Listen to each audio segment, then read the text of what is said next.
In the mid-1960s, the world's smartest TV producers brought together 4 young musicians to create a TV show that was years ahead of its time. I'm talking, of course, about the Monkees. And you, comedy, music, pop culture nerd, probably love the show, but don't realize it.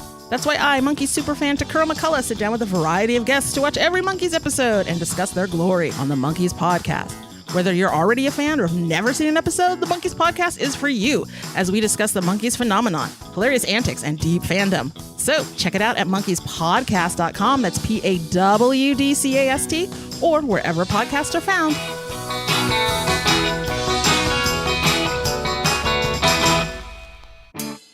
It's the greatest mystery in literary history. A divisive question with highly contested answers. Who was the writer behind the pen name William Shakespeare?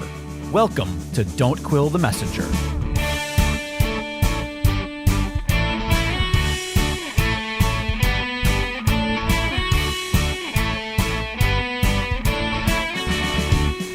Here's your host, Stephen Sable. Hello, Quillers. Welcome back to Don't Quill the Messenger. We have a wonderful guest in the studio today. Our special guest is actor, producer, director, writer, Ted Lange. Ted, tell us about all of the I'll do wonderful anything. Just keep me in show business. He's there you go. Now he's also a podcast guest right here on Don't Quill the Messenger. Ted, I know a lot of our older listeners will remember you from your days as Isaac the bartender on The Love Boat, but maybe what a lot of them don't know and what our younger listeners know is that you have an extensive film career post Love Boat, as well as an extensive stage career, which is something we're going to talk about today. Most specifically, your experience with the play Othello. Yes, absolutely. Tell us about your first foray into Othello. Well, I grew up in Oakland, California. I was 14 years old, and we did the Scottish play. Mm-hmm. And the teacher promised me the lead if I would not crack jokes in his class. The lead in Macbeth, or the lead? Yes, I'm saying the Scottish play. Well, I don't think we need to worry about superstition here. There's no theater here. That's what leads to my foray into becoming involved with Othello. Okay, let's hear it. So 14 years old, I did the lead. Then I go to high school and I play Banquo, okay? And something unfortunate happened in each production because it's a cursed play. Okay, so I'm doing that. Now, one of the things I want to preface, I did the first, I'm the first African-American actor to play Othello on film. Oh. That's a great little trivia note, isn't it? Yeah, 1989. Okay. Now, it should have been James Earl Jones. He had done the play 7 times, and I'm going to tell you why it wasn't James Earl Jones. Okay. PBS was because you're better. That's why. No, that's not it. And my voice isn't deeper. But PBS was doing the canon. The Shakespeare canon, and they did it as a co-production with England. Mm-hmm. So they were using a lot of English actors, and they were doing Midsummer Night's Dream and Twelfth Night and all of these things. And then they came to Othello. And so they told the English, they said, okay, we're going to, get James Earl Jones. And they said, the English guy, his name is Jonathan Miller, said, no, why are we using James Earl Jones? He says, well, because Othello's black. And Jonathan Miller said, Othello's not black. And they go, what are you talking about? Othello's not black. Now, the reason that he said this, and most people don't know this, is because in England, if you can give a job to an English actor, he gets first crack at the job. Okay. That's their raison d'etre. So does that hold true today, even today? Yes, Harry Potter. Robin Williams wanted to be in Harry Potter. And they said, no, you can't be in Harry Potter. He said, well, I can do Dumbledore, blah, blah. No way. English actor gets the gig first. That sounds like English nationalism. It is English nationalism. Okay, so the guys go, well, what are you talking about? Othello's black. He's always been black. Everybody's been blacking up since the time it was first done. Now, he had to justify why he did this, okay? Mm-hmm. And I just want to, there's a book called Subsequent Performers by Jonathan Miller. Okay. And I went out and bought this book because everybody was mad. All the Shakespearean actors are saying, no, you got to do James Earl Jones. He has to be black. Guy said, no, he's not black. Now, in the issue, this is a quote from him.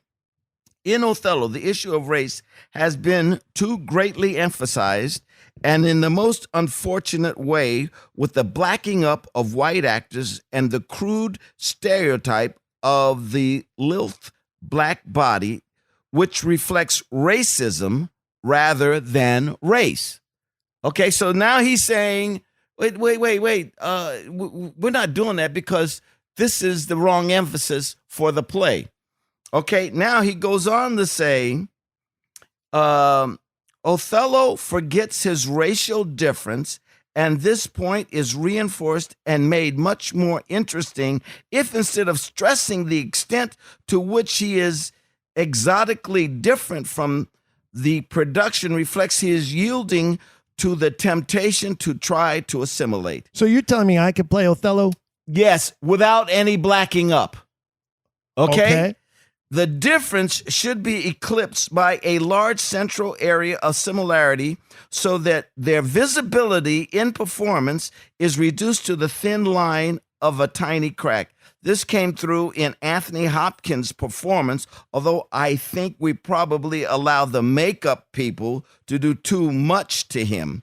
In another production, I would like to shave away the lasting remaining differences when Othello reverts to a violent despair on discovering himself to be trapped in a world that hates him for his race. It becomes much more striking if, up to that point, he is seen to be very similar to everyone else. This is a bunch of crock. I was going to say, how does that, how did it resolve? Because obviously they didn't stick to that and you got the part. No. This is for the PBS show.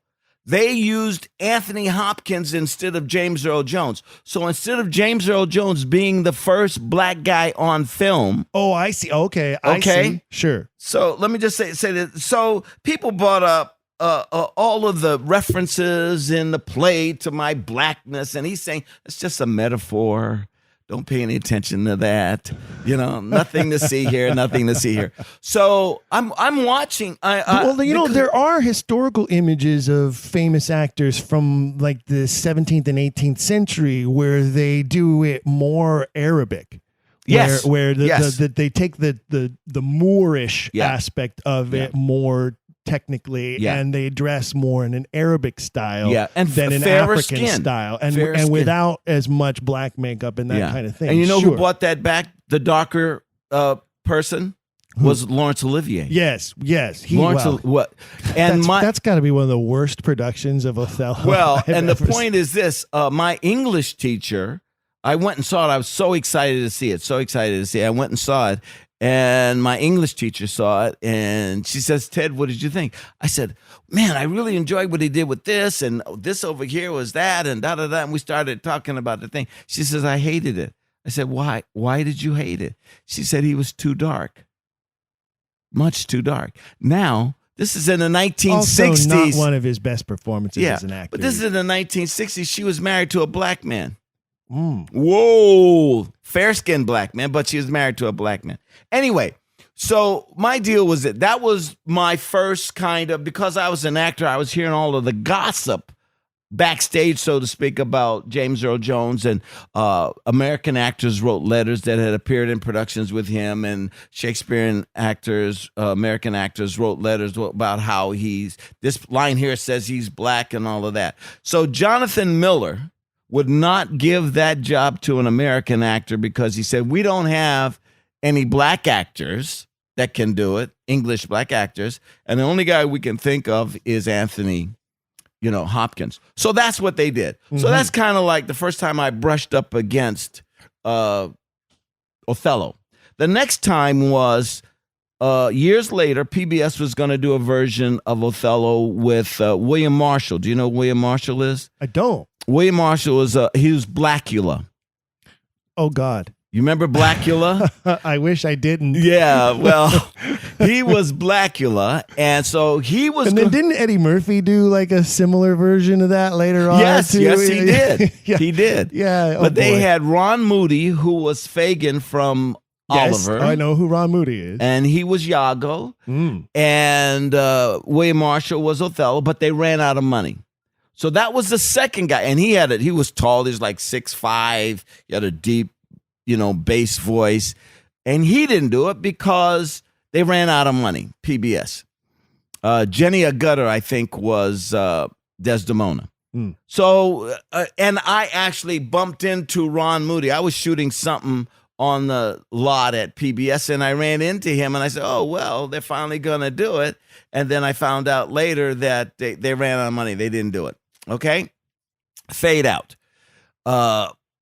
Lynn Redgrave came on to our show, The Love Boat. Okay? So she's like... Everybody came on to your show. Yeah. Well, everybody who was anybody you was on just that about show name during that. decade Even some people of time. that were dead were on our show. We'd prop those suckers up. Anyway, so she started. And you served them all a drink. Yeah, and we served them all a drink. So she quotes some Shakespeare, and I quote some Shakespeare back to her. And she looks at me because I was directing. So she does another line. I do something from Romeo and Juliet. She does something Cordelia. You know what I mean? We're going back and forth. And I ended up quoting the Scottish play. Okay, now this was between setups. She says, oh, you have to leave the stage.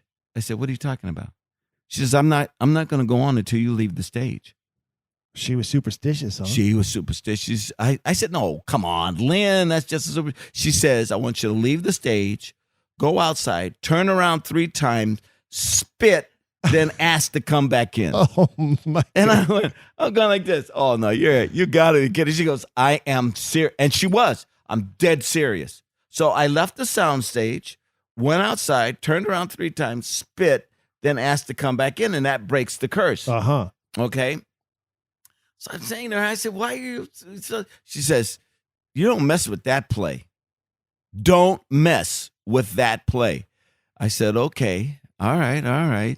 She says, you're pretty good with the Shakespeare. You should think about going to RADA, the Royal Academy of Dramatic Arts. Yes. And I said, well, Lynn, it's a little late now.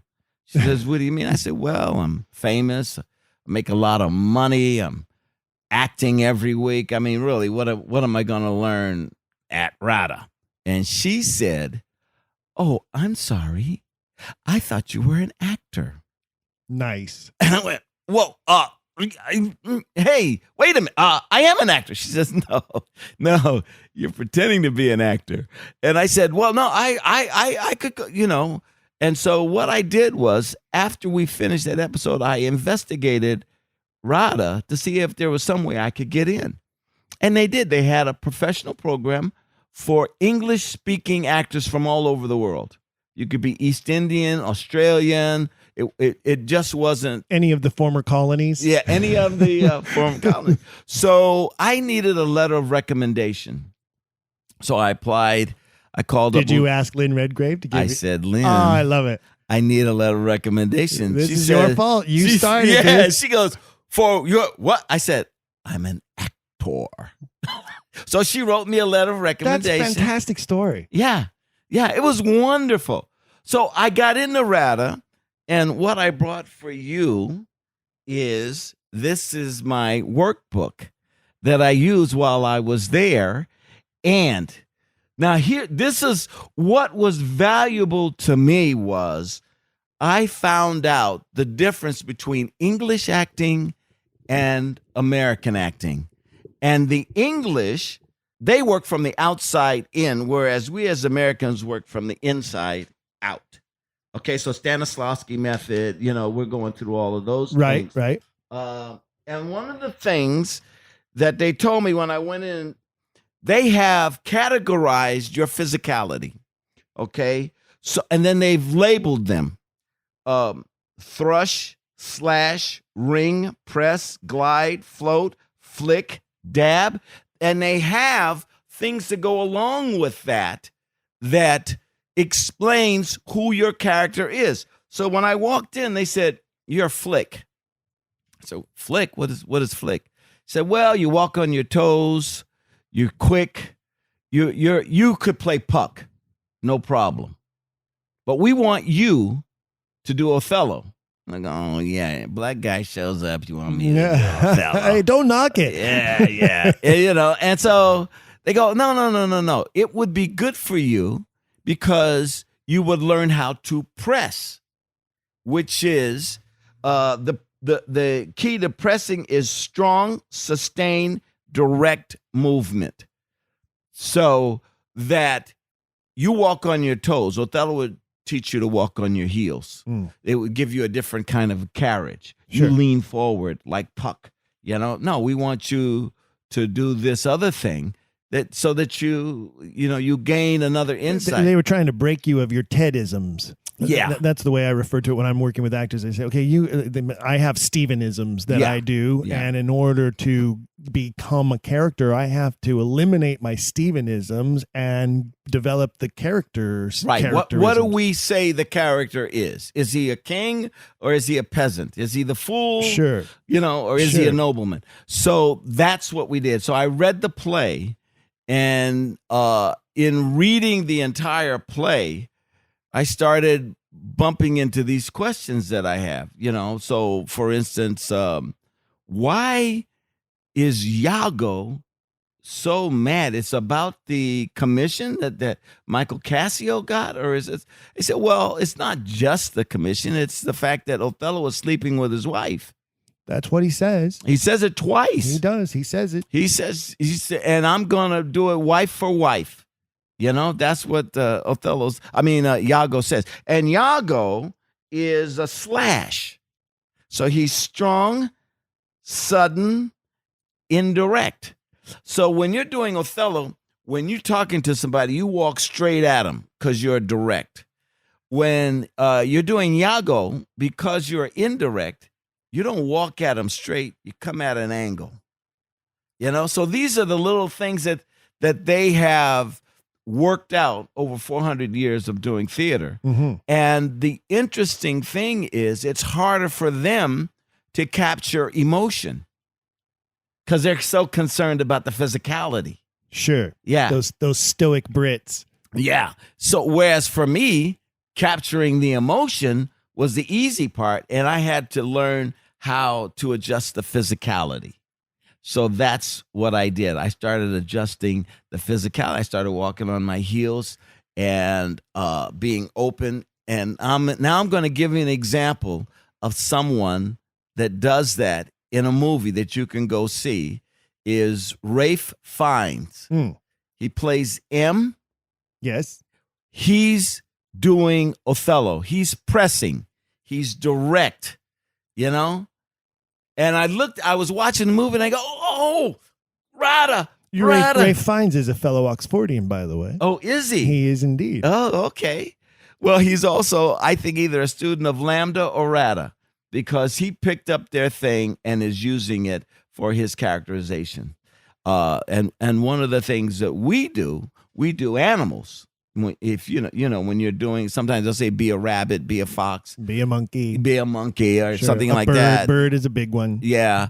Whereas when I was reading this, the guy, so I said, what is the relationship between Iago and Othello? They said, well, Iago is a fox and Othello is a lion. Those are the animal references. I said, oh, okay, all right. So that's kind of how I got into it. All right. So when I came back from England, we have a Shakespearean theater over on King's Road, I believe, in Hollywood, where it was kind of built like the old Globe, kind of. It's right around the corner from the Gay Theater on Santa Monica. Do you know what I'm talking about? I know. I'm not sure. Well, there's a theater in Hollywood, and I went to them and said, hey, I want to do Othello. They said, you're a little late. said, what do you mean? He said, well, we just closed Othello about a month ago, and we're not going to bring it back anytime soon. So I go, oh, okay. So I waited. That was in 84. In 89, I did it at the Inner City Cultural Center. And we had a wonderful, wonderful production. But I implemented all of the things that I needed. And my teacher was a guy named David Perry in England. And then there used to be an English woman that would come here every year. Her name was Ada Brown Mather. And so I would go to them and I'd say, this is my concept for Othello. Can you help me get there? And she goes, oh, yes, Theodore, yes, we can help you get there. And so I would work on the speeches with Ada, and I did them in this class. She would come every other summer to Los Angeles. So, and then David came out, and David and I worked on it also. So I ended up directing the production, but they actually directed me to get my concept. I've lived that same experience with several productions, so I definitely understand. Shakespeare or other stuff? Shakespeare primarily, yeah, because I understand how important it is to have an outside set of eyes. Oftentimes, because when you serve as like a producing artistic director, you're oftentimes the producer, you're the director, and then you want to get on stage yourself as well. But I'm not foolish enough to think that I can see what I'm doing. And so I commonly will call in director friends of mine and say, I want you to come and just direct me. Just look at what I'm doing, write notes, give them to me, and then I'll go and sit with that director and they'll talk to me and share with me what they see, what I should fix or what I need to work on. And I think that's the only successful way you can quote unquote self-direct. Oh yeah, I mean you really can't see it. Sometimes when I go daily, film directors is different because they have dailies, right? Well, so if Mel Gibson is directing, you don't want to have to reshoot anything. No, that's true too. You know what I mean? So here's the deal: sometimes when I go on a TV set to direct someone, sometimes some of the white actors, particularly the leads, will look at me like, "Oh, diversity. This guy doesn't know what the hell he's doing." So if I do a sitcom, I say, okay, what do you want to do? And no matter what the guy does, I add something that he didn't see because he can't. Right. He's in it. Right. And so I said, well, if you do this, that strengthens the joke that you're doing. And then they go, oh, they lose all that other stuff. And the more we go along, the bigger the respect becomes. So I was they did a Love Boat reboot with Bob Urich. Okay. Remember Bob Urich? Yes. Vegas? Yes. He played a captain on the next wave of the Love Boat. Okay, I remember that. Yeah. I briefly remember that. It didn't live long. So 2 years. Yeah. So I went on the set to direct because who better? Who knows the show better than me, right? So I go on the set, and Bob Urich kind of looks at me like, hey, how you doing? All right, yeah. So we read the scene, and I give him a joke. He goes, no, I don't want to do that. I don't want to do that. I said, okay. So I give it to one of the girls. That's like a cruise director or whatever. Mm-hmm. Funny. Crew laughs. Oops. Shoot the scene. We go to the next scene. I give him another joke.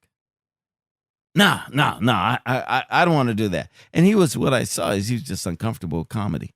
He goes, no, I don't want to do it. I don't want to do that. I said, okay. And I give it to another girl, someone else. Crew laughs. Third time, I give him a joke. He said, Ted, do you really think that's funny? I said, Bob, if it's not funny, we cut it. We won't do it. Right. We cut it. And so we started, then he and I became simpatico. All right. So then he starts saying, hey, what about in the scene over there? What if the person did this? And I go, that's a good idea. And I'm not one of those guys that go, hey, this is all mine. I got to have every joke. This art is such a collaborative art form. It's impossible to work with somebody who has that sort of dictatorial position of authority. Yeah. You have to, what I always say to actors is, your job is to bring everything you can to the table. My job is to decipher what needs to stay on the table and what goes off in the wings. Yeah. You know, the best production, the great director Adrian Hall used to say, the best productions are the ones that have the most crap in the wings that the audience never sees. But that happened in the rehearsal hall. Yeah. And I'm a firm believer of that. You know, try everything. Yeah. Throw the spaghetti at the wall. If it sticks, we keep it. If it doesn't, sweep it away. Yeah, and we the don't audience need never knows the difference. Yeah. Absolutely. I agree with that 100%. As a matter of fact, when I'm directing, I talk a lot because what I want you. Every director talks a lot. Well, but I'm talking about the play, not myself. Anyway, what I do though is I say, if you understand where I'm going in this production, you can't make a bad choice. If you know what page I'm on and you find that page, you won't make a bad choice because you're already saying, no, we shouldn't do that because that's not part of this. Oh, no, we shouldn't do that because that's not part of this. And what happens is once you start getting into it, your choices are going to be right choices. I just did 12th Night in North Carolina at the Black Theater Festival. And I changed the island of Illyria. I didn't change the name, but I changed it to Jamaica. Mm-hmm. Okay? I've seen it. I've seen a production done that way. Is that right? Did they toss the Shakespeare songs? No, they kept everything. I tossed the Shakespeare songs, and I put in Bob Marley songs. That's an interesting take. Yeah. So when the girl says, I think my brother drowned, the guy sings "No Woman, No Cry." You know what I mean? I love it. That's a great concept choice. Oh, it worked like gangbusters, Steve. I cannot tell you. I had black people because my whole thing is trying to make it adaptable for to introduce Shakespeare to black audiences. And I had people. This just happened a couple of months ago. First part of August. I had black people watch for about 15 minutes. Then they start to get up, and then they start to leave, and then they heard a Bob Marley song. Could this be love? You know? So Olivia's singing to the girl in drag. Could this be love? That's an awesome choice too. Yeah, right? Olivia singing to Viola as Cesario. Yes, that's a great choice. Yeah. So it was fun. I try to do this all the time. Now I'm gonna. Sometimes now, it wait works. a minute, and this always happens when we're having a great conversation with a guest, but I do want to get back to you being the first black actor on film as Othello, because we've strayed away from that. Tell me about that. What happened? Tell me about that film production and how that happened. Okay. So we do the play, and I sit the cast down after we've opened and we're running, and I say, hey, I'm going to make this into a movie. Because I have some Love Boat money that I have left over that I can use. So I say, we're going to make this into the movie. They say, oh, man, get out of here. What are you talking? Do you know how many times we've done plays and some director or producer says, we're going to turn this into a movie and it never happens? And I go, well. I've been a part of some of those productions. Yeah. And I say, yeah, but this is me. I love it. And they go, yeah, sure, Ted, sure. So what I did was I found out that Panavision will give you a camera, 35 millimeter camera, if you work for a diversity place like Inner City Cultural Center, which is where we were doing it. Sure. So I had Inner City write a letter that we were doing the production there. And so I started figuring out all the way to cut costs. My DP was a guy named Jim Swain, and Jim was the DP on The New Gidget. And I was directing episodes of The New Gidget, and he and I just, simpatico, we hooked up.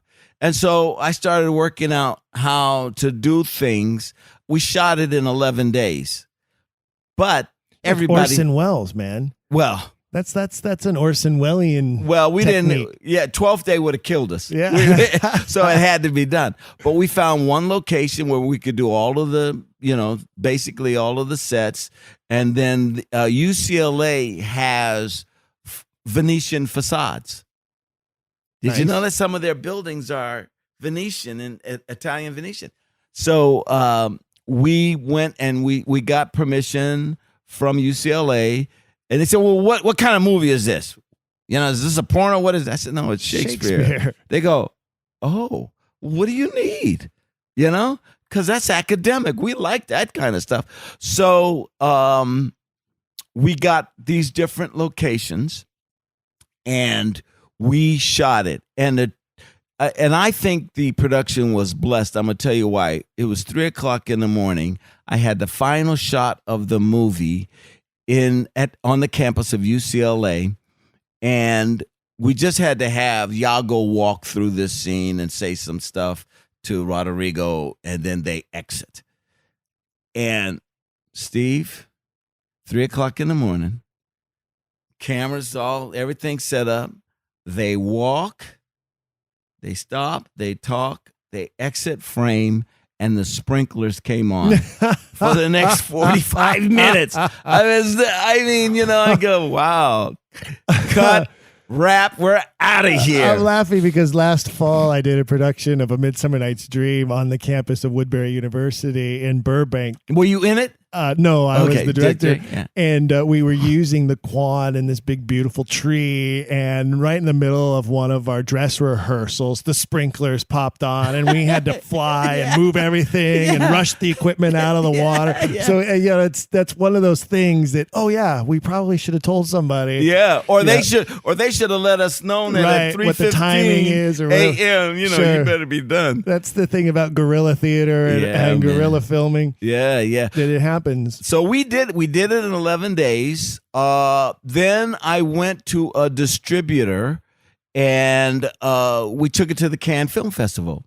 Got a great review in the weekly variety in Cannes, and I put together the promo film, and for the sales rep of the distribution company, and so they go. They call me. And we put posters all over the city of Cannes of my film and the times that it would be shown. Okay, and the distributor calls me up and says, "Hey, Ted, we just sold it to the Orient." I said, "Wow, fantastic!" Say, how much are we going to make on that? He said, "Well, you're not going to make anything." I said, what are you talking about? I'm not going to make anything. He said, "Well, the trailer that we showed them, we had to make that trailer, cut it together, and get the announcer to, do the promo." And I said, "No, you didn't." A man caught in another world. Yes. Is it love or something else? And so Will Cyprus. Those announcer guys. Yes. Voices. Well, this was William Shallot. And I said, wait a minute. You didn't make that trailer. They said, "What are you talking about?" I said, "I made the trailer. I got William Shallot, who was on the new Gidget, to do the voiceover, and I cut it together. What are you talking about? So how much money am I going to make on this?" They said, "Oh, well, you're still not going to make any money because we had to put the posters all over Cannes." And I said, "Well, you didn't put the posters all over Cannes. I did." I said, "You haven't even done your homework. You're trying to steal the money, and you have done no homework." I said, "I want my film back." And so I took my film back, and what I did was I then sent it out. I put it on VHS tape, and I sent it to colleges around the country. And I had a little business there going for a while where I would send out Othello, and then I would go to that university, and I would lecture about Othello. That's fantastic. I'll bet that was very enriching for a lot of those students. And myself, because I wanted, they're watching the film and then they're getting seduced by Shakespeare. So it was fun for me. It was fun for them. They had a lot of questions. But who was your Iago in that production? I had a black Iago. Interesting. Fair-skinned guy. And he was 6'4". I'm 5'7". He was 6'4", 6'3", something like that. And he would stand over me and lean down in my ear and tell me what my wife was doing, His name is Hawthorne James. And if you ever saw the 5 Heartbeats, he played Big Red in the movie. And The interesting thing was he thought I was going, because it's my Othello, that I was going to lessen his part once we took it to the film, and I didn't. This guy's my friend for life. Well, I don't know that it could ever be done this way again. Maybe with two black actors, it could be. But for a lot of the performance history of Othello, there were quite a number of actor pairs who would switch roles night after night. Yeah. Including one of them is Edwin Booth, one of the famous Booth brothers. And I forget who his counterpart was. I want to say it might have been William Charles McCready, or I might be mixing two parts of two pairs there. But that was a very famous thing to be done, especially through the 18th century and performance of this play. 19th century. Yeah. Because there's people at home going, wait a minute. Where they would switch roles each night after night. Of course, I don't know that you could get away with doing that. Well, you'd have to, conceptually, if you've got a good concept, it can work. So basically what I was saying was that Iago was a mulatto and Othello wasn't. And so he was mixed with Italian and maybe more. That's what we were saying, So in a certain, and Hawthorne is a very fair-skinned black guy, so it worked, I think a lot of Shakespearean scholars, regardless of what they believe about authorship, would agree that Iago is most likely one of the best villains ever created in all of literature, let alone in all of Shakespeare. Especially because he is so brilliantly Machiavellian in his Florentine way. Obviously, Machiavelli, a Florentine. Well, and you see him do it. Yes. He said, this is what I'm going to do. And then you see him do it. He tells you what he's going to do. He's the first Bond villain. I'm going to tell you what I'm going to do before I actually commit the crime. The difference is he doesn't tell the hero like a Bond villain would. But one of the things that I love about Iago, and I believe that Richard III is a prototype of Iago, is Iago has all of the traits of a protagonist, even though he's the antagonist. Yes. He does things like tell jokes. He sings to us. He takes off his shirt in a scene. He does all of these things that we equate with a big protagonist, even though he's this horrible villain. And one of the favorite roles that I've ever played was that role. Is that right? Oh, yeah. Who was your Othello? My Othello was a young actor, young LA actor. I was doing the Redland Shakespeare Festival. Oh, Redland. And I was a young actor from LA, and his name escapes me right now, that we imported in because it was difficult to find a black actor in the Inland Empire of Southern California who was qualified and experienced enough. Could use the language and do all the especially because I believe that the character Othello in itself is this overall arcing message from the entire canon, in that he is the most eloquent speaker of all the characters in the entire Shakespearean canon. And I think that's a greater message the author is making about what our preconceptions are and our prejudices can be. Yeah. And I think he does that on purpose. He makes this Savage Moore this beautiful, poetic speaker, who is so vulnerable and does pour his heart out through his words in a way that, say, for instance, Aaron the Moor from Titus Andronicus could never possibly do. And that's more of like the classic stereotype black character. Sure. And I think that it shows the evolution of the mind of the writer, because obviously Titus being a much earlier play than Othello being a much later play. Yeah. And I think one of the things I love about Othello is how much that particular play shows us that the man from Stratford could not have possibly written that play. And I think bespeaks that in many ways, more than any other play, how much the Earl of Oxford is in that play. Well, the thing we have to let listeners know is that Othello was taken from short stories by Cynthia. Yes. And it was written in 15 something. Yeah, the 1500s, but also 1560s, I want to say, somewhere in the 1560s. If Professor Don Rubin were here, he would know the exact date. I'm certain of it.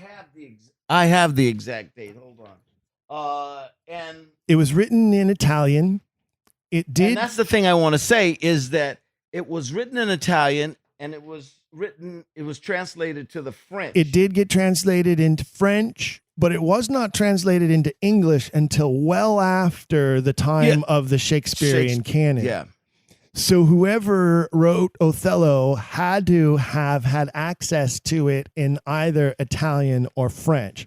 Now, there were not any versions in Italian in England at the time None that at I'm all. aware of. None at all. Only in French. Yes. And one of the few copies was in the library of William Cecil, Lord Burleigh, of course, is where Edward de Vere was raised and had access to that library. Yeah. But the French version does not hold with the Shakespeare play. The Italian version is closer to the play. The novel was available in French, not English, during Shakespeare's time. The Othello version is closer to the Italian version rather than the French translation of Gabriel Chapuis, which means if the Earl of Oxford traveled to Venice, he would have no doubt come across the Italian version. He also took the liberty to name the Moor Othello, because in the novel, he's not named. But there is some evidence that Cynthia bases his story on the real history of the Otelli de Moro family from Venice. All I'm saying is Cynthia, whose real name that's a big one. Giovanni Battista Giraldi. Yes. All right, nicknamed Cynthia, and the book Let's just go with Cynthia. Okay, it's easier. Cynthia. And the book was called Hecatomithy. Yes. Hecatomithy is a collection of 10 short stories on love. Yes. And the reason he wrote it is because all the Italian girls were screwing the Moors. He was trying to say, look, if you go with a Moorish guy, you're going to end up dead. Stop it. And, of course, it didn't work to a certain extent, but that's why that was included, one of the short stories included in the novella. And of course, Edward de Vere travels through Italy in the 1575, 1576, which is about 4 years after the big battle that occurred over the island of Cyprus, where the Ottoman Turks had taken it back, and then the Venetians then reclaimed it again. Yeah. And so here you have someone traveling in Venice, spending a lot of time in Venice at the time when Venice is celebrating the reclamation of Cyprus, when you have this work by Cynthia that he would have had exposure to.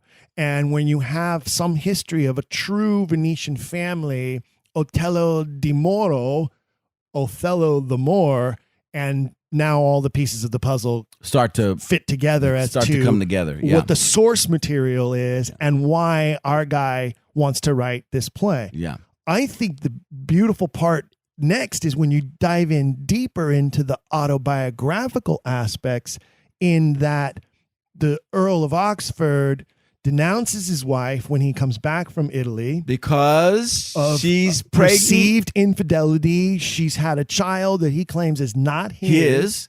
Because he was gone for kind of a long time. He is 16 months, I think. Yeah. Is the exact amount of time. And she has a baby while he's gone. And he is convinced by two different people that child is not his. One is an assistant to his, sort of like an ensign, by the name of Roland York. And in that time, Y's and I's were interchangeable. So Roland Iork, and his cousin, Henry Howard. Now, Henry Howard, Edward de Vere writes later on in a letter about his cousin Henry Howard and calls him the worst villain of all time. Wow.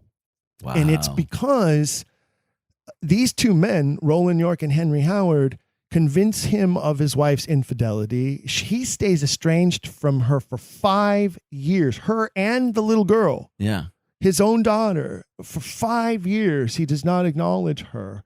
And it's not until he realizes that he's been deceived and that these men have ulterior motives for keeping him deceived that he reconciles with his wife. And I believe that Othello is sort of a memorial to her. That, yeah. She is the Desdemona of the play. Yeah. And, when you talk about Iago's motives, and there's been a lot of question, and we say, well, is it just because he's overlooked for advancement? Is it because he has inherent racism? Is it because he believes that Othello has slept with his wife?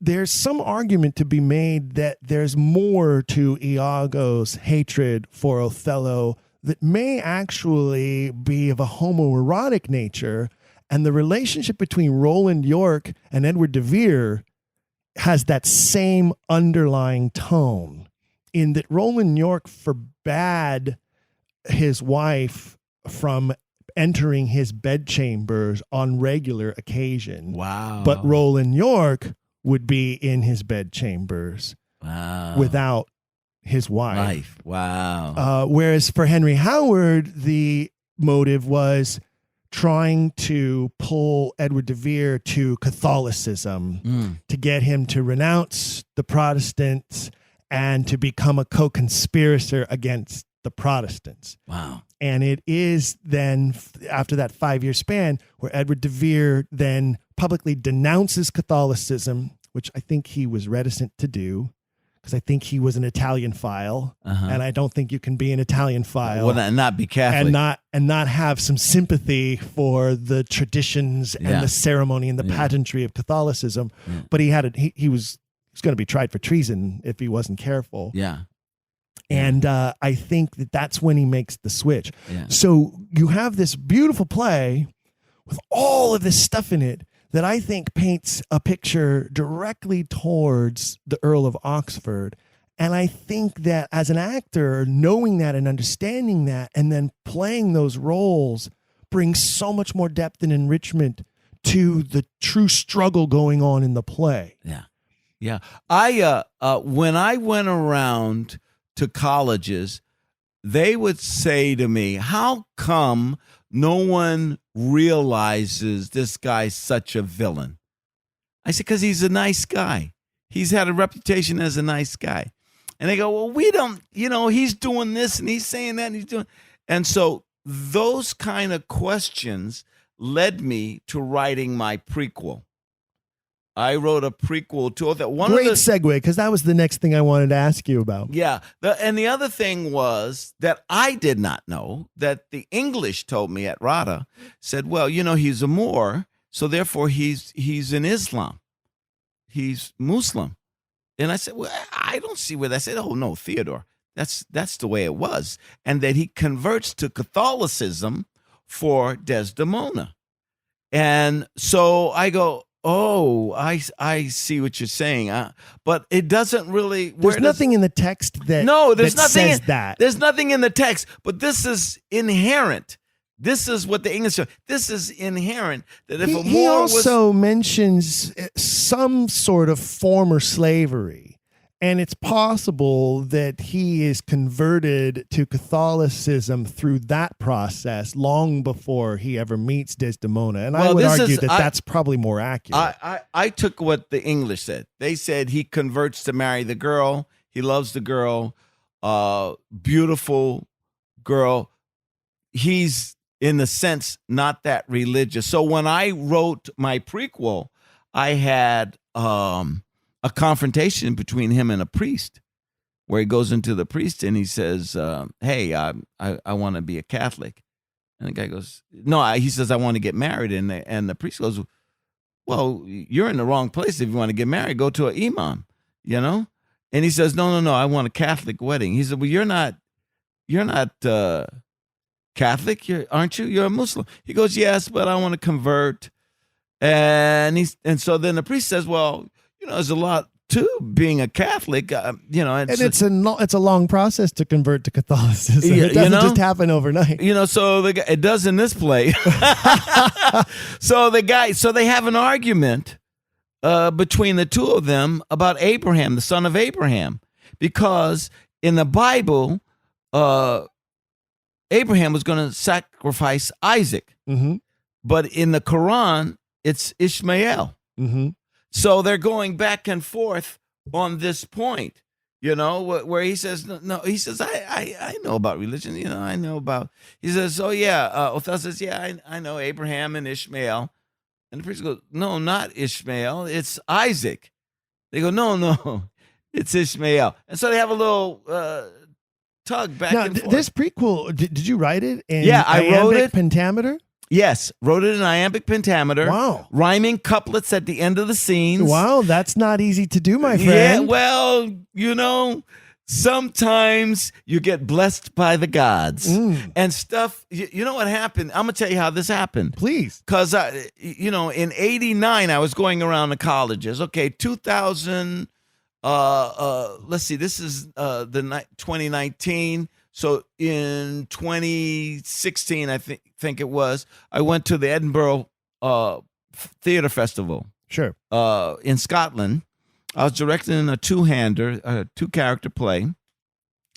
So you fly from Los Angeles to Scotland, you're jet lagged, all right? And where we were going to do this play, I had to cut the play down to 55 minutes.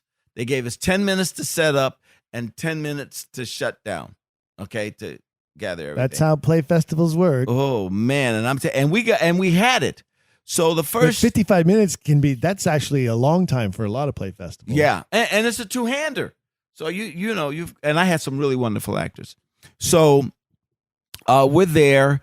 I'm with my wife, and about the third day, I said, "Well, let's see what else." We were in a church. I said, "Let's see what else is playing in this thing." And there was a play called Incarnadine, which was a prequel to the Scottish play. Of course it was. All right? Incarnadine.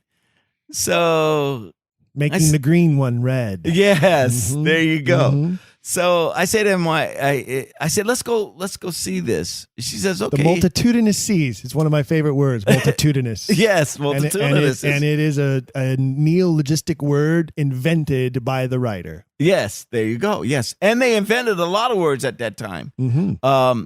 So I like to try to impress my wife. So I said to my wife, I could do that.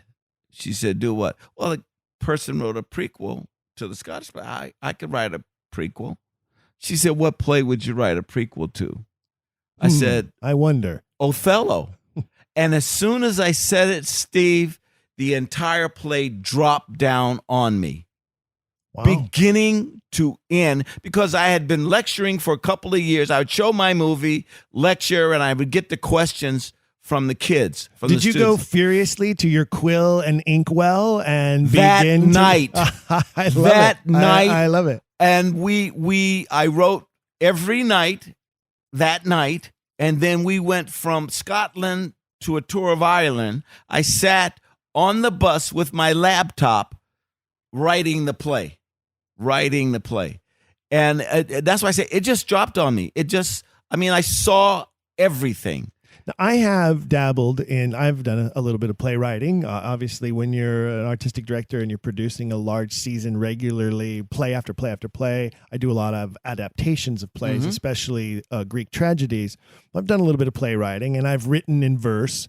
And I find that sometimes, especially because I have such a long history with iambic pentameter, sometimes those 10 beats just come. Yes. And sometimes you're counting on your fingers. I'm always counting on my fingers. I'm counting on my fingers. Oh, I need a 2-syllable word right here. Well, that's when you find out, it is become ist. Sure. You know, sure. and you go, oh, I see why he did this. Elision becomes Yes. like a key to everything. Yes, yes. Certainly, as well as emphasis on 3-syllable words, and especially a lot of those ED words, right? Where Yes. we find that he wants to emphasize punished or banished, Yes. or murdered. Yes, yes. And I think, and you need those 3 syllables yes, at that point to point it up. You know what I'm saying? Yeah.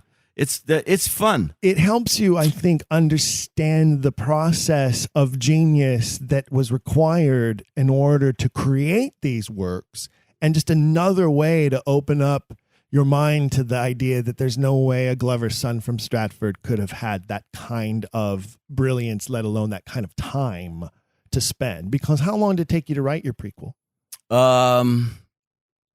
I wrote it that summer. I wrote it maybe 4 weeks, 3 weeks, 4 weeks. But But spending how much time per day is also a key. Well, to it, right? I would write it out in English. Okay, not iambic pentameter. You mean you would The write it out dialogue. in prose Yeah, I'd write it out in prose. Then I would go back and turn it into verse. and say, okay, I'll move this word here, boom, and then you know what I mean? That's what I would do. Because one of my actors in Scotland said, Ted, how you gonna do that? You're gonna write iambic pentameter? Because the Scottish play that we saw was not in iambic pentameter.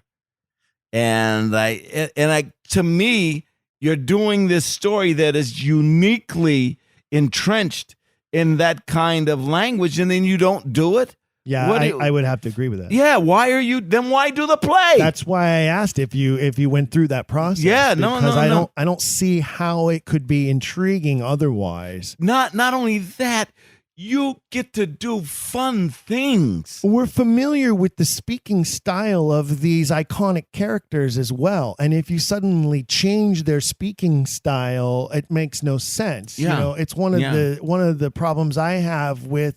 I still say to this day there are only 3 Star Wars films, and there will only be 3 Star Wars films, and that's one of my big reasons Yes. for it, is because they don't connect, they don't make any sense to each other. Yeah. So hopefully your prequel does connect the tissue of these characters that we've come to learn through the original. Yeah. My hardest part was I look forward to reading it. Bianca. What is it called? I'll send it to you.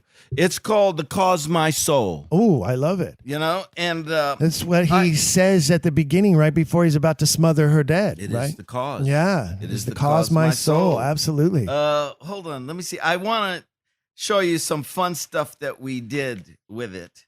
My hardest part was Bianca, because Bianca's from Cyprus. Yes. She can't be in Venice. What the hell would she be doing in Venice? You know? But then I came up with this. She's from Cyprus and she's working in Venice.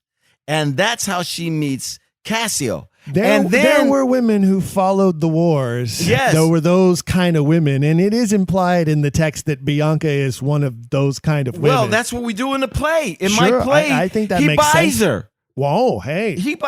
Let me wait. Get salacious about it, why Yeah, don't you? Hold on. Let me just see if I Put can money in thy purse. put money in thy purse. He asks her. Michael Cassio is in a tavern with Iago, and he asks her, "What's her name?" And she says, "You know, if you want to know my name, it's going to cost you." And he says, "Well, I got silver." She says, "No, my name is in gold.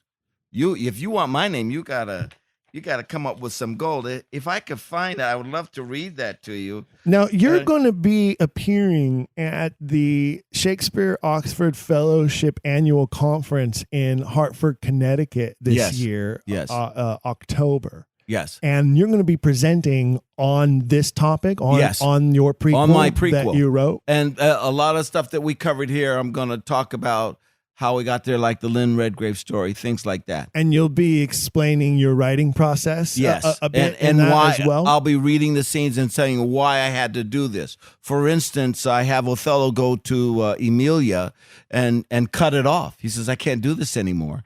and he gives her some of the money that he's earned as a mercenary. He gives her a bag of gold. So you explore that that Iago's right. That Yeah, absolutely, Othello he's right. Has slept with his wife. But now I've got to make him honorable because he can't fall in love with Desdemona if he's a player. Sure. How many scenes are there? Scenes in your play that depict Othello telling his life story to Desdemona, as he says is what wooed her, what won her? Yes, he does a whole story about being a slave, being a cabin boy on a ship, and being captured and taken and becoming a slave. What about the relationship between Othello and Brabantio? Brabantio, yes. Who invites him into his home. He loves him in this. Right. And he shows him the sword of Dorinda. Have you ever heard of the sword of Dorinda? I don't think I have. It's a legend. It's a Moorish legend that there's a sword. And because Brabantio says, "Can I see your dagger? Can I see your dagger?" And it's the dagger that he kills himself with that in the next one. Yes. He says, "Can I see?" He says, "Yes, this is the sword." There was a sword of Dorinda. I took the uncircumcised dog by the throat, and smote him thus. Yes, and he says, the sword was broken in 3 places, and this is one of the 3 places. And I take this, and it's the sword of Dorinda. And you can look it up. It's a actual thing. But let me read this to you. This is Cassio and Bianca. Iago, you have a sharp mind, 'tis true. I see a gentle soul, but my words blur. Time for me to stop, time to take action. I have silver in my purse, ambition on my shoulders, desire in my pants. The time has come for me to feed the monkey. Girl, come here. Who, sir? Me, sir? What's thy name? Would you have my name, sir, or something else? I would have more than thy name, and I am willing to pay at fair market value. Fair to you, sir, but is it fair to me? Thou art beautiful. Girl, I'll pay thee this, just for the sound of thy name in my ear. The weight of my name is better counted in gold than silver. Double it, kind sir. I promise to give better than my name. I have come from the wars, and my silver is my own. Oh, whisper it loud and clear. My mother named me precious starlight in the sky. My friends call me heaven and earth. But you, sweet sir, can call me Bianca. A lovelier name never graced a face. May I go with thee, precious Bianca? Oh, there are more things in heaven and earth than are dreamt of in your carnal desires. Coining a phrase from Hamlet there. That's an Easter egg. Yeah. And that's the fun of doing this is I've got these little things throughout that you'll recognize. I often wonder who... I have to think that there was a Bianca in the life of Edward de Vere, not just figuratively, but actually in Italy, probably in Venice, because Bianca shows up, the name and this character in Othello, and then Bianca shows up in more famously in Taming of the Shrew as the younger daughter of Kate, and their characteristics are not very similar, but they're not also very far apart. Well, also, if he shunned his wife for how many years? 5. What was he doing? Well, how was he getting through life? He was spending a lot of time with Roland York, I can tell you, is one thing. Okay. But also, he lived a very bohemian lifestyle. Yeah. And one of the big things he was doing was writing plays with a group of writers that he was their patron and that he surrounded himself with. Yeah. And it's ironic that a lot of Stratfordians will admit that there are these influences of other writers like Munday, Lilly, Fletcher, all the Thomases. Yeah. Like there were so many of them named Thomas. Yeah. And Yet, and we have direct connection of those writers to Edward de Vere, some of them serving as his personal secretaries, no connection to the man from Stratford to any of those writers, yet they don't want to address that topic. They don't want to talk about it. No, they got to talk about it. You have to talk about it. But even if you're wrong, talk about what you got to let the person make their own decision. Give them the information. What is wrong with giving them the information? But before we wrap up today's episode, I do want to ask you, when did you first discover doubt of what I call the Stratfordian Well, see, myth? I was a Baconian. Oh, really? Yeah, Okay. That's I had good. a book called The Secrets of the World or The Secrets of Something, and in it, they have the picture from the first folio, and there's a thing about look on this picture, right? And in my thing, it has a picture. It says, look not upon this picture. Yeah, look not. It has a picture of like rice paper, and you take that rice paper and you put it over the Droschett engraving. Yes, and you can see characteristics of Francis Bacon on that. Interesting. And this was in 1960s. Oh, wow. Okay. You were early down. Yeah. Oh, yeah. And then on top of that, do you know about the bilateral code of the first folio? I've heard of it, yes. Okay, the bilateral code of the first folio says that Francis Bacon is the son of Robert Dudley and that he is the rightful heir to the throne since Robert Dudley was going with Elizabeth.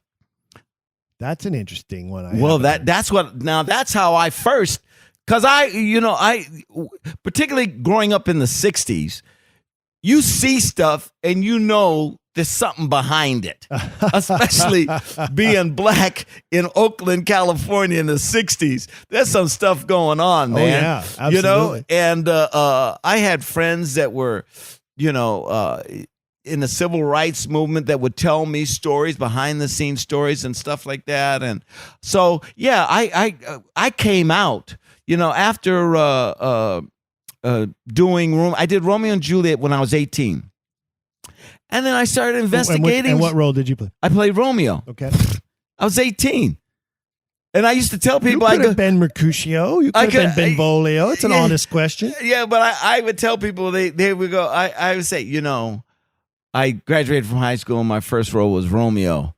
And I went in blind and I just auditioned and I got the part. And one of the guys, I was telling that story, and one of the guys that had been in a production with me years earlier said, Ted, don't you remember the other actors? I said, what are you talking about? He said, everybody else was 40. You were 18. Of course you got the part. So I stopped saying that. Okay, 18 and I even no. Juliet was 40? Was 21. Oh, okay. She was young, gorgeous, and we did black white. 1967, 68, we did black white. Reviewers wouldn't come see us. Wow. They wouldn't review us. So you did black white, meaning that all of the Montagues were black and all of the Capulets were white. Absolutely. So, a prequel to West Side Story in the truest sense. Yes. And the Mercutio was white. Benvolio, my cousin, was black. Yeah. Mm-hmm. Yeah, Friar Lawrence was black. That's a truly revolutionary concept production in that day and age. Oh man, I'm telling you, and that's when it really I started realizing all the things that can be done with Shakespeare. And when we did the Scottish play, my high school drama teacher put Miles Davis under the soliloquies. Buddy, that was fantastic. And the set was pop art because that was very relevant at that time, was pop art. Sure. So I'm going, wow, you don't have to do Shakespeare straight. I mean, you can, but you don't have to. And then graduating from high school, I was Romeo. So I go to England and I say, I want to study Richard III. And they go, no, we'll do it. I always felt that as long as a concept production strengthens the messages of the play and reinforces the themes, that you can do just about anything. You can. Unfortunately, there are a lot of companies now who, for the sake of art with a capital A, just create art that doesn't make any sense or doesn't strengthen the themes, or in many ways diminishes the themes or waters down the messages of the play. And I take umbrage with that. I can't get behind that. I do. One of my big things is to be an advocate for African American audiences, that they have to be introduced to Shakespeare. That's why I did Twelfth Night the way that I did it. I want them to know the play. So when a person starts to get up and leave, and then they find themselves sitting back down because Bob Marley brought them back into the play, and they watch another 20 minutes or 40 minutes, whatever it is, they are learning. And then one lady came up to me, she says, Ted, I was supposed to go to an 8 o'clock show over here, but I wanted to see how it turned out, you know? Great. Then I know I got them. They're converting the world one at a time. That's one theater artist at a time. Yeah. Next time we talk, because you run out of time, but I'll tell you about my Richard III and how I used Neil Diamond's Hot August Night to open the play. That's an interesting choice. Yeah. Neil Diamond's Hot August Nights starts out classical with cellos playing, and then turns to rock and roll a certain amount of, like 2 minutes in, something like that. And I did a whole thing in Oakland, California, with Richard III, and the audience. Were you Richard? Did you play? No. I was just directing.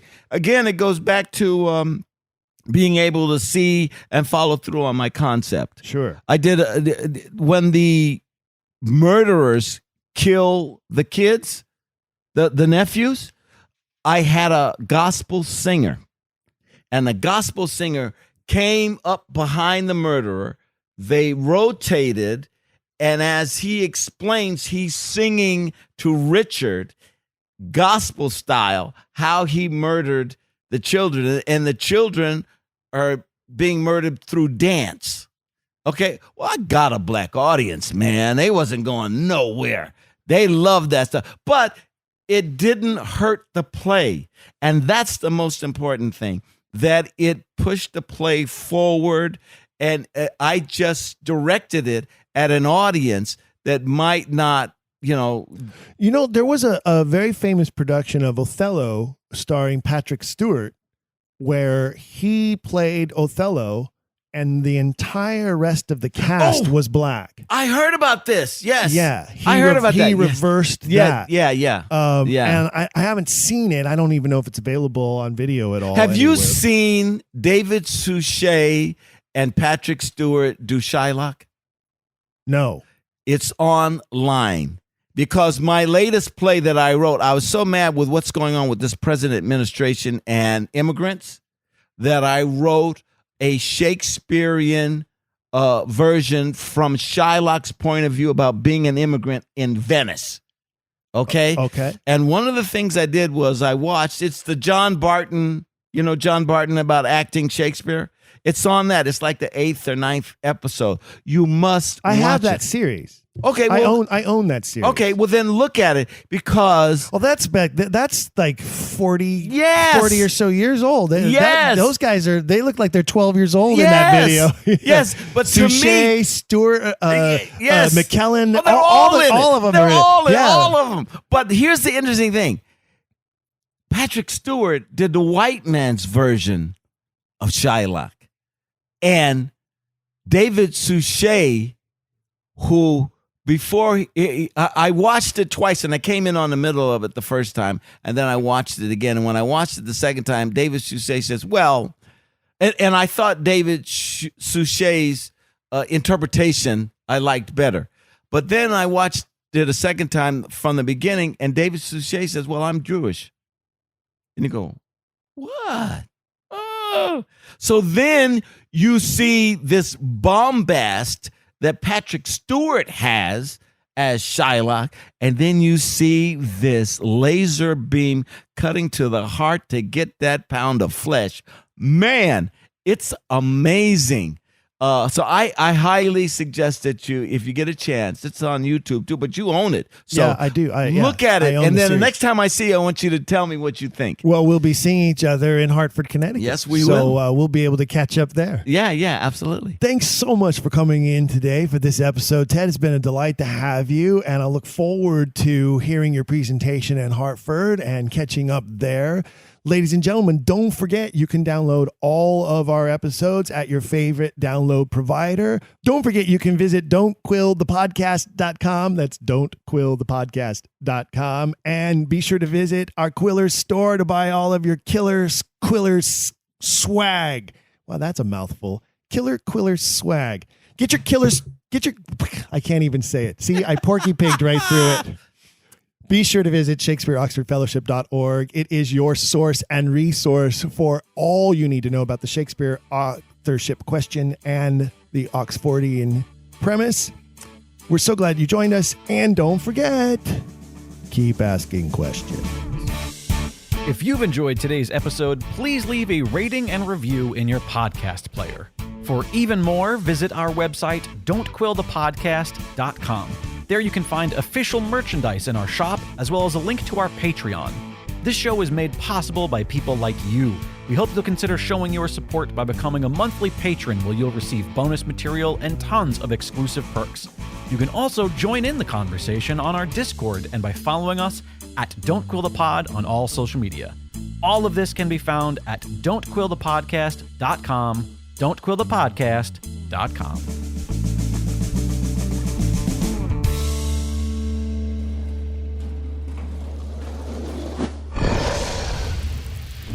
Dragon Wagon.